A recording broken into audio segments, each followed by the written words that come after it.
Senhor presidente, deputado Paulo Ramos, deputado Marcelo Freixo, quero aqui fazer uma introdução, dando sequência, de certa maneira, ao relatório de trabalho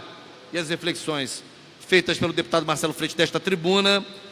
fazendo um primeiro balanço deste ciclo de 10 anos, que vai sendo encerrado na Comissão de Direitos Humanos desta casa, sob a presidência do Marcelo Freixo. Portanto, queria fazer aqui uma saudação especial ao meu querido amigo, que veio para esta casa em 2007, eleito pela primeira vez em 2006, e aqui passou, portanto, completou 3 legislaturas e esteve à frente de um trabalho importante na Comissão de Direitos Humanos, como por ele mesmo relatado. Quero aqui fazer esse registro e falar, deputado Paulo Ramos, para você que nos assiste pela TV Alerj, nos segue pelas redes sociais, a imprensa que cobre as nossas sessões, trabalhadores desta casa, que quero fazer aqui uma menção específica à solenidade que acontecerá daqui a poucos instantes na Universidade Federal Fluminense, a minha casa, como professor que sou daquela universidade, solenidade de transmissão do cargo de reitor daquela universidade, deixando o cargo o professor Sidney Mello, especialista no campo da área de geociências, e assumindo o cargo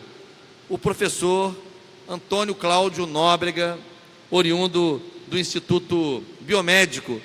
da Universidade Federal Fluminense. Faço esta intervenção, deputado Paulo Ramos, porque, em primeiro lugar, para saudar e enaltecer a trajetória do professor Antônio Cláudio Nóbrega, não apenas como pesquisador, não apenas como membro ativo do corpo docente do seu instituto de origem e do conjunto da universidade, participando ativamente de discussões sobre políticas de ensino, de pesquisa, de extensão universitária, como membro do Conselho Universitário, como pró-reitor de pesquisa, pós-graduação e inovação da Universidade Federal Fluminense, como vice-reitor da universidade. Também tive o privilégio pessoal de contar com o auxílio luxuoso do Antônio Cláudio Nóbrega, quando eu mesmo presidi o Conselho Municipal de Ciência, Tecnologia e Inovação de Niterói, que eu reativei porque estava desativado. Reuni toda a comunidade científica de Niterói no Conselho, representações de todas as instituições de ensino superior e de pesquisa da cidade, e lá estava o professor Antônio Cláudio Nóbrega representando a Universidade Federal Fluminense, e ele foi muito importante no processo de elaboração do Plano Municipal de Ciência, Tecnologia e Inovação de Niterói, que é uma lei municipal, um plano com vigência para 10 anos,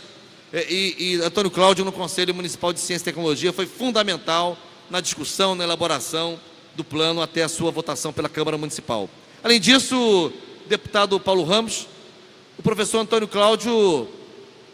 enfrentou também com galhardia e dignidade um importante infortúnio pessoal, tendo em vista que vítima de violência nesta cidade do Rio de Janeiro, e Marcelo Freixo falava há pouco sobre o trabalho da Comissão de Direitos Humanos, por ele brilhantemente presidida nesse ciclo de 10 anos que vai se encerrando, sobre o quadro de violência, sobre o quadro de descontrole na prevenção à violência, no enfrentamento à violência por parte do Estado brasileiro, que insiste em metodologias, em estratégias que claramente naufragaram, claramente se revelaram, enfim, infrutíferas. Antônio Cláudio foi vítima desta violência porque uma bala o atingiu, o alcançou, em episódio aqui na Zona Sul do Rio, no túnel Santa Bárbara, e o vitimou de forma dura, fazendo daquele professor uma pessoa com limitações de locomoção por causa da paraplegia que foi consequência deste ato de violência. Então, Antônio Cláudio passou a levar uma vida com as limitações que nós podemos até ser solidários, podemos até compreender, podemos até atuar em favor, mas não podemos imaginar certamente o que é dificuldade cotidiana para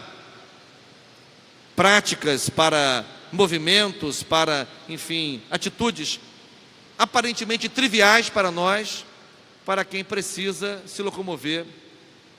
numa cadeira de rodas. Antônio Cláudio jamais fez disso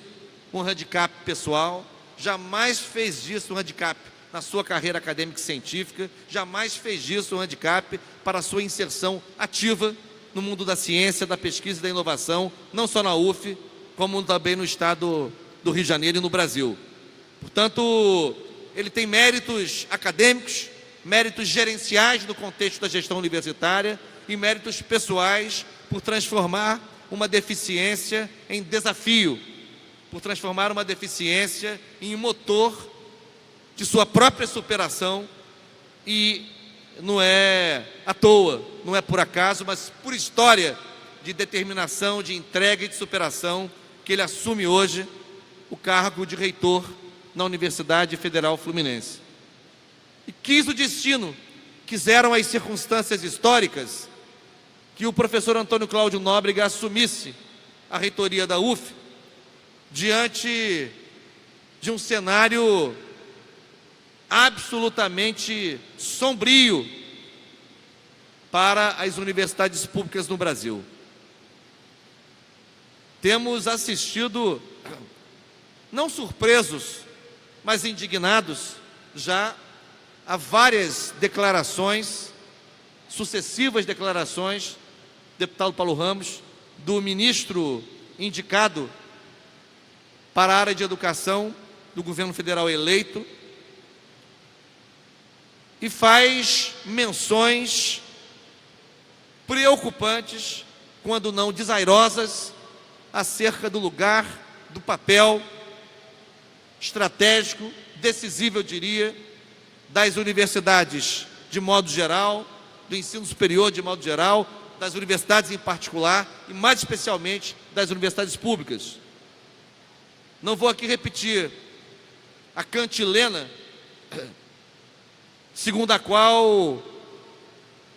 países que atingiram padrões e patamares de desenvolvimento com justiça social em diferentes continentes do planeta, nas Américas, na Europa, na Ásia, contaram com uma presença, com investimentos muito expressivos no ensino superior. Em algum momento dos nossos debates aqui, deputado Paulo Ramos, eu assumi a tribuna para narrar um fato decorrente do quadro de agravamento da crise que o capitalismo internacional enfrentou, sobretudo a partir de 2008, quando o primeiro-ministro da China, 4, 5 anos depois do epicentro da crise, e a China cresceu, teve um crescimento interno ao longo de quase 10 anos ininterruptos, de quase 2 dígitos por ano do seu produto interno bruto. O primeiro-ministro foi ao parlamento chinês, deputado Paulo Ramos, para anunciar que no ano seguinte, dado o agravamento da crise internacional do capital, da economia, que havia uma projeção de redução no crescimento econômico na China para o ano seguinte. E que por causa dessa projeção na redução do crescimento econômico, por causa disso, havia uma decisão de governo de aumentar, olha aí, os investimentos em ensino superior, em pesquisa e inovação. Percebam que esta é uma solução diametralmente oposta a cartilha neoliberal e que será praticada, tudo leva a crer, sob o comando do ministro Paulo Guedes, de forma ultra neoliberal, e que repete as mesmices, as fanfarronices, as asneiras de sempre, que jamais mostram seus resultados empiricamente, pelas quais essas asneiras afirmam que, ora, diante de um quadro de crescimento constrangido da economia, é preciso cortar na universidade, cortar na formação, cortar no ensino técnico. Ora, a China fez o contrário, diante desse cenário. Veja, eu tenho um documentário, o primeiro-ministro anunciando ao parlamento, dando uma notícia ruim, que o governo projetava uma redução na economia para o ano seguinte, e que por isso ia aumentar os investimentos, deputado Paulo Ramos, na Universidade do Ensino Superior. Deputado Valdec Carneiro, Vossa Excelência me provoca a minha memória. Nós temos um economista brasileiro muito renomado, já não está convivendo mais entre nós, mas que hoje tem sido assim, a figura mais exponencial, Roberto Campos. Eu exerci um mandato de deputado federal com o então senador Roberto Campos, no Congresso Nacional. E quando o debate era relativo à pesquisa, ele dizia assim: vocês querem reinventar a roda. Não era um entusiasta da pesquisa. Entendia que se os países vanguardistas já tinham pesquisado determinado, não haveria mais o que pesquisar. Então me lembro, eu ouvi: vocês querem reinventar a roda. Era a expressão dele. Como a escola de Chicago está assumindo o poder, a preocupação fica muito maior, mas corrobora a afirmação, a observação, o discurso de Vossa Excelência. Obrigado, deputado Paulo Ramos. Já perto de encerrar, Vossa Excelência lembra dessa perspectiva que parece se assenhorar da política econômica do Brasil, a escola de Chicago, que tem, por exemplo, em Milton Friedman, uma referência importante, um pensador da economia que propugnou pela presença cada vez menor do Estado no gerenciamento, na mediação dos negócios e dos investimentos nas sociedades contemporâneas, transferindo para o mercado, para as relações econômicas desenvolvidas, entre aspas, livremente no campo econômico, a responsabilidade de dar regra e compasso ao desenvolvimento da sociedade. Ou seja, é o mercado transformado numa espécie de Deus ex machina, que substitui tudo e todos, mas que de vez em quando precisa, deputado Paulo Ramos, dos ProER da vida, dos investimentos diretos do Tesouro Americano, como fez Barack Obama, em plena crise do capitalismo internacional, na meca do capitalismo internacional. O Tesouro Americano transferiu recursos diretos para salvar megapotências financeiras que pediam concordata, pediam recuperação judicial. Enfim, de qualquer maneira, quero lembrar tudo isso para fazer referência à posse hoje do professor Antônio Cláudio Nóbrega, a quem apoiei como candidato, como professor da UF que sou, participei do processo eleitoral, era eleitor, estive na campanha do Antônio Cláudio, estive em atos de campanha, me manifestei publicamente em favor de sua eleição, e espero que ele tenha e terá, quero crer, forças, não apenas para gerir a UF, não apenas para conduzir as relações socioacadêmicas, profissionais, culturais,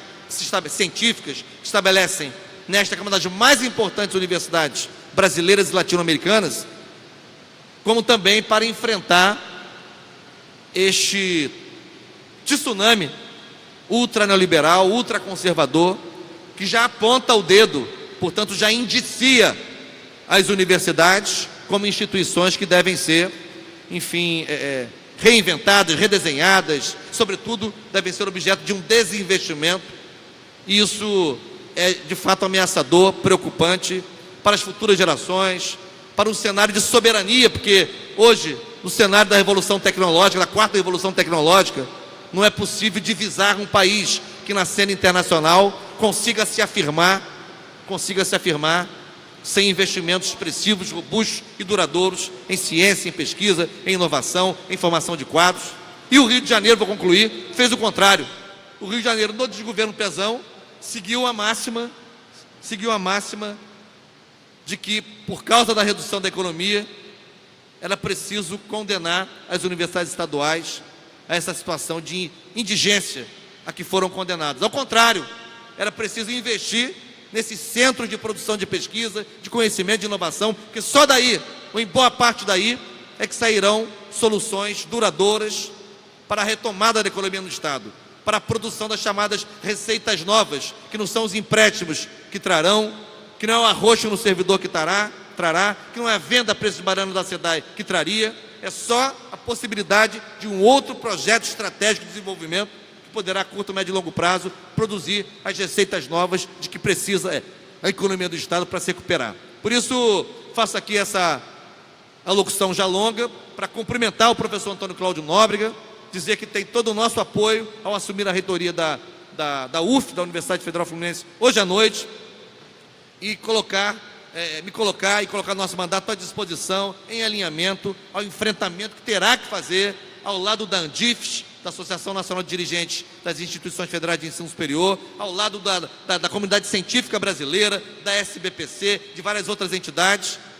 enfrentando esta lógica ultra-neoliberal que pretende avançar vorazmente e comprometer o futuro da ciência, da pesquisa, da inovação e da formação de quadros do Brasil. Era o pronunciamento que queria fazer, deputado Paulo Ramos, e inverto aqui a minha posição para que Vossa Excelência possa fazer uso da tribuna, sei que é o próximo orador inscrito. Muito obrigado.